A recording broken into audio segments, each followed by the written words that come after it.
man, hated by 1,000 men, desired by one woman.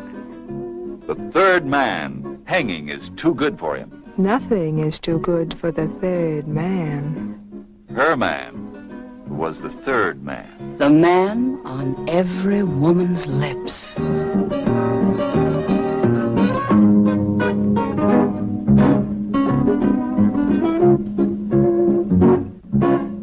Vienna, 1950. A city fearful of its present, uncertain of its future. Vienna, the once gay capital of a light-hearted people. Here in the shadows of its palaces and ruins is told with tenderness, drama, and suspense the story of the third man. There was a third man there. I suppose that doesn't sound peculiar to you. I'm not interested in whether a racketeer like Lyme was killed by his friends or by an accident. The only important thing is that he's dead. Third man, the story of two men and one woman caught in the dangerous web of an international love affair. Oh, please, for heaven's sake, stop making him in your image. Harry was real. He wasn't just your friend and my lover. No, I don't know. I'm just a hack writer who drinks too much and falls in love with girls. You? Me? Don't be such a fool, of course. The third man. Joseph Cotten in his most successful performance as an American caught in a whirlpool of continental intrigue. The glamorous Valley is the mysterious Viennese actress who knew the secret of the third man.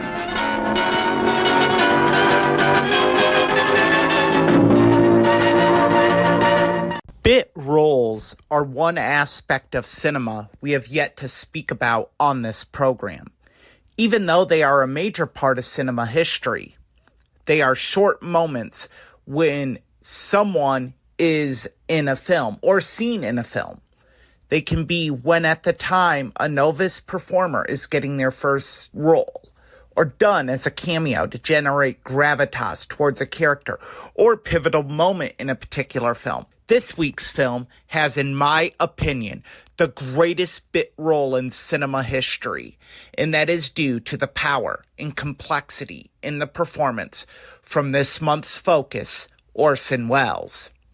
Released in Britain in 1949 and stateside in 1950, directed by Carol Reed and based off a treatment from writer Graham Greene, The Third Man tells the tale of down-and-out writer Holly Martins, played by screen legend Joseph Cotten, a man that travels to post-war Vienna to take on a job from his friend Harry Lyme, played by Welles, whom upon his arrival, Martins finds out has been murdered. However, while investigating his death, Martin finds that things are not what they seem. Our next clip will introduce us to Martins. Shortly after his arrival, he is drinking in a local pub when he is confronted by Major Calloway. As the film is placed in the film noir genre, this interaction conveys many aspects of this amazing genre and one of my personal favorites. The drunken, down-and-out lead and the authority figure thought to be villainous in the beginning, but as the film goes on, we find out they are not. Also notice the short and terse dialogue between the two that is quite present in this scene. I guess nobody knew Harry like he did, like I did. How long ago? Back in school. Was never so lonesome in my life till he showed up. When did you see him last? September 39. When the business started? Mm-hmm. See much of him before that? Once in a while. Best friend I ever had. That sounds like a cheap novelette. Yeah. Well, I write cheap novelettes. I'm afraid I never heard of you. What's your name again? Holly Martins. No, sorry. You ever hear of the Lone Rider of Santa Fe? Can't say that I have. Death at Double Eggs Ranch? Ranch? No. He must have known I was broke. He even sent me an airplane ticket. It's a shame. What? Him dying like that. Best thing that ever happened to him. What are you trying to say? He was about the worst racketeer that ever made a dirty living in this city. Policeman, huh? Come on. Have another drink. Oh.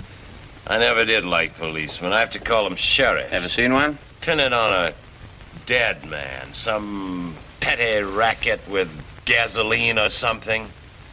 Just like a cop. You're a real cop, I suppose. It wasn't petrol. So it wasn't petrol. So it was tires or saccharin. Why don't you catch a few murderers for a change? Well, you could say that murder was part of his racket. It's all right, Payne. He's only a scribbler with too much drink in him. Take Mr. Holly Martins home. Holly Martins? The writer? The author of Death at Double X, right? Listen, Callahan. Calloway, I'm English, not Irish. If you're not going to close your files at a dead man's expense. So you're going to find me the real criminal. Sounds like one of your stories. When I'm finished with you, you'll leave Vienna. You look so silly. Here's some army money. Should see you through tonight at Sarkis Hotel if you don't drink too much in the bar. We'll keep a seat for you on tomorrow's plane.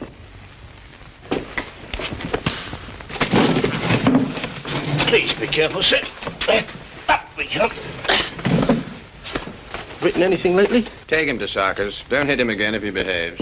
When talking about the film, the performance by Cotton is one of his best, and that is saying a lot. However, Wells as Harry Lime is the main attraction. In this film, Wells was only on the screen for 10 minutes. However, in those 10 minutes, Wells delivers an amazing performance.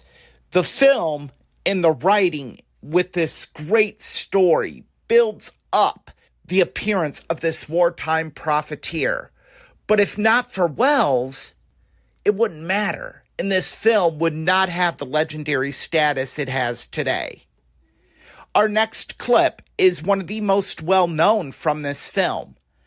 Lime explains to Martins why his selling diluted penicillin that has led to the death and paralysis of many, including children, is acceptable. This scene also shows what made Wells an outstanding performer.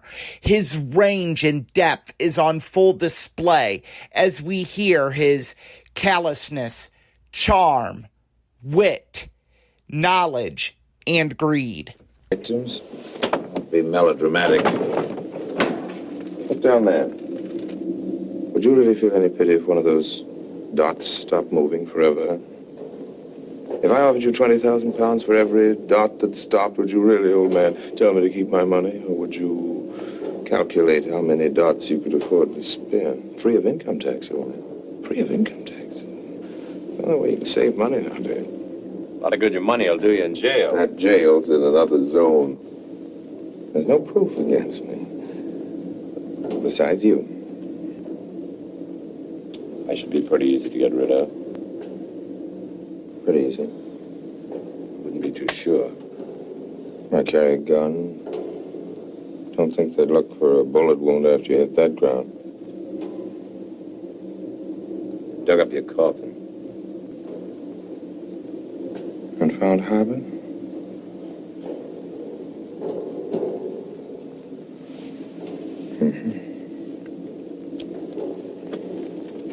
Pity. Holly. What fools we are, talking to each other this way, as though I'd do anything to you. Or you to me. You're just a little mixed up about things in general. Nobody thinks in terms of human beings. Governments don't. Why should we? They talk about the people and the proletariat. I talk about the suckers and the mugs. It's the same thing. They have their 5-year plans. So have I. You used to believe in God. Well, I still do believe in God, only. I believe in God and mercy and all that, but the dead are happier dead. They don't miss much here, poor devils. What do you believe in? Oh, if you ever get Anna out of this mess, be kind to her. I think you'll find she's worth it. I wish I'd asked you to bring me some of these tablets from home. Holly, I'd like to cut you in, old man. There's nobody left in Vienna I can really trust, and we've always done everything together. When you make up your mind, send me a message. I'll meet you any place, any time. And when we do meet, old man, it's you I want to see, not the police. Remember that, won't you? Don't be so gloomy. After all, it's not that awful. Well, what the fella said. In Italy, for 30 years under the Borgias, they had warfare, terror, murder, and bloodshed, but they produced Michelangelo, Leonardo da Vinci, and the Renaissance. In Switzerland, they had brotherly love. They had 500 years of democracy and peace, and what did that produce? The cuckoo clock. So long, Holly. This film was very important to the career of Orson Welles, as it introduced him to the film noir genre. This genre would allow him to use his love of lighting, camera techniques, and dialogue to drive a film. You could say that film noir was set up perfectly for Welles's strengths.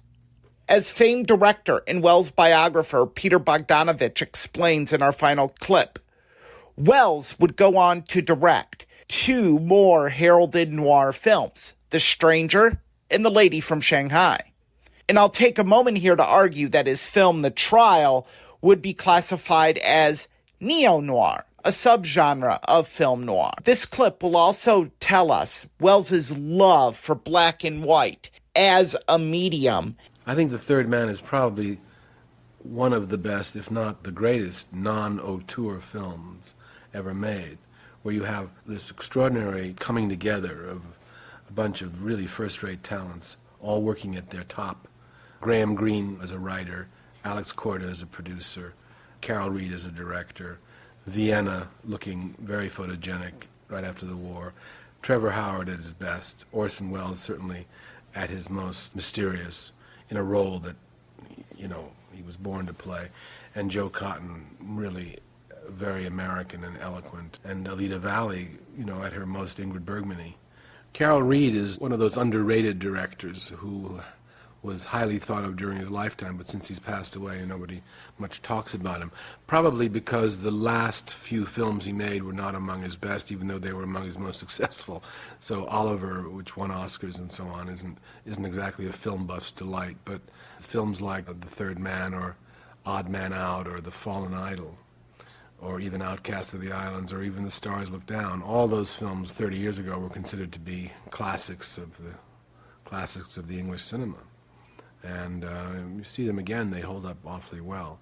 One of the wonderful things about The Third Man also is this extraordinary black and white photography, that you can feel the wetness in the stones of Vienna. You know, Orson used to refer to black and white as the actor's friend. And I said, why do you say that? He said, well, he says, you know, every performance is better in black and white. Name me a great performance in color, I defy you. And, you know, it is hard to think of great performances in color. There is something about black and white. It's the lack of distraction. You don't sit there saying, aren't those blue eyes beautiful, or isn't that hair color nice? It focuses on the dramatic. I once said to Orson Welles, my God, that role of Harry Lime, you're so great in that picture. And he said, well, that's the part. It's the greatest star part ever written.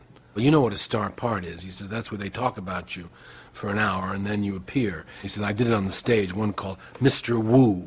Everybody for the first 45 minutes of the play says, you know, but what will happen when Mr. Wu gets here? And yes, but what will Mr. Wu say about this? And wait till we find out what Mr. Wu thinks and all that.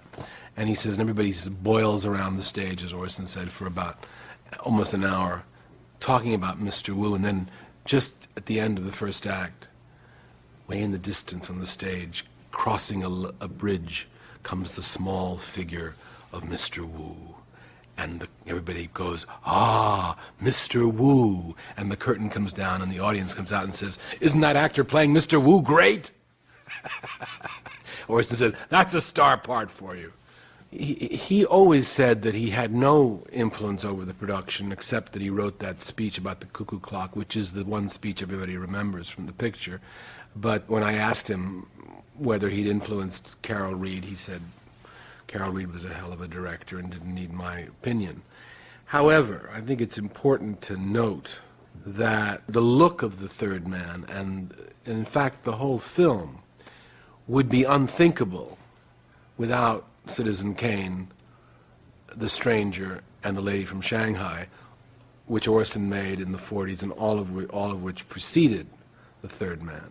Carol Reed, I think, was definitely influenced by Orson Welles, the director, from the films he had made. Whether or not there was any conscious conversation about shooting things a certain way or not, that probably wasn't the case, because Carol Reed was awfully good, and he was a good craftsman and knew what he was doing. The picture's very daring, very fast-cutting, probably the greatest of the foreign film noirs, It's just one of those extraordinarily happy accidents, which isn't to be patronizing, because Casablanca can be called that too, kind of an extraordinarily happy accident. But when you see The Third Man, it doesn't seem accidental. Everybody, I think, knew what they were doing, and it's a great film. The Third Man was highly regarded upon release. It was the highest-grossing film in Britain in 1949. It won the British Academy of Film's Best Picture. It took home the Palme d'Or from Cannes. In America, it was nominated for 3 Academy Awards, including Best Director. It won for Best Cinematography. This film has become a staple of the film noir genre, and most importantly, is an example of the beautiful, over-the-top performer that Welles was. I hope you join me next week when our month-long tribute to Orson Welles concludes with what is often looked at as his final masterpiece, the 1975 film F for Fake. For WMNH and Matt Connarton Unleashed, this has been a Classic Film Review with Erich Pilcher.